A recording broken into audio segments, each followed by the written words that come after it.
앵커 김명수 대법원장이 국정원 댓글 조작 사건 재판을 놓고 법원 행정처가 청와, 대와 연락을 주고받은 의혹이 제기된 것과 관련해 대국민 사과했습니다.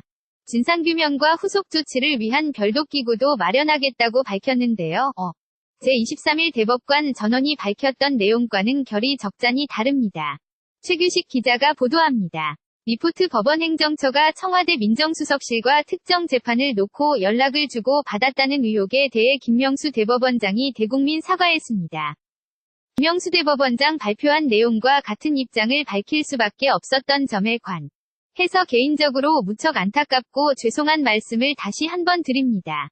김 대법원장은 재판이 재판외의 요소에 영향을 받는 것으로 오해받을 만한 일은 어떠한 경우에도 있어서는 안 된다고 강조했습니다.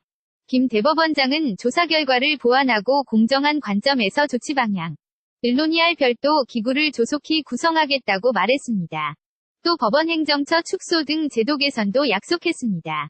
김 대법원장은 그러나 진상규명을 위한 검찰의 조사 가능성에 대해서는 법원 스스로의 힘으로 해결하겠다며 선을 그었습니다. 김명수 대법원장 앞으로도 원칙적으로 지금까지 한 것처럼 법원의 힘으로 모든 일이 해결되기를 바랄 뿐입니다. 그러기 위해 최선을 다하도록 노력하겠습니다.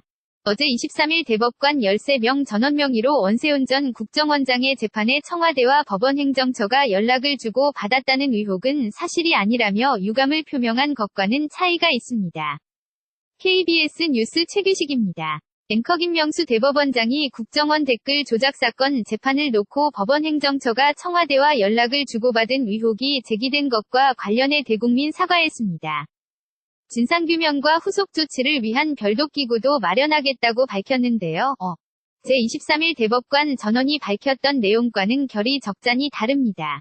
최규식 기자가 보도합니다.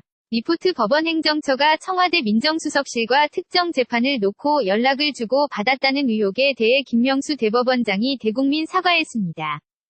김명수 대법원장 발표한 내용과 같은 입장을 밝힐 수밖에 없었던 점에 관해서 개인적으로 무척 안타깝고 죄송한 말씀을 다시 한번 드립니다. 김 대법원장은 재판이 재판외의 요소에 영향을 받는 것으로 오해받을 만한 일은 어떠한 경우에도 있어서는 안 된다고 강조했습니다. 김 대법원장은 조사 결과를 보완하고 공정한 관점에서 조치 방향을 논의할 별도 기구를 조속히 구성하겠다고 말했습니다. 또 법원 행정처 축소 등 제도 개선도 약속했습니다. 김 대법원장은 그러나 진상규명을 위한 검찰의 조사 가능성에 대해서는 법원 스스로의 힘으로 해결하겠다며 선을 그었습니다. 김명수 대법원장 앞으로도 원칙적으로 지금까지 한 것처럼 법원의 힘으로 모든 일이 해결되기를 바랄 뿐입니다. 그러기 위해 최선을 다하도록 노력하겠습니다.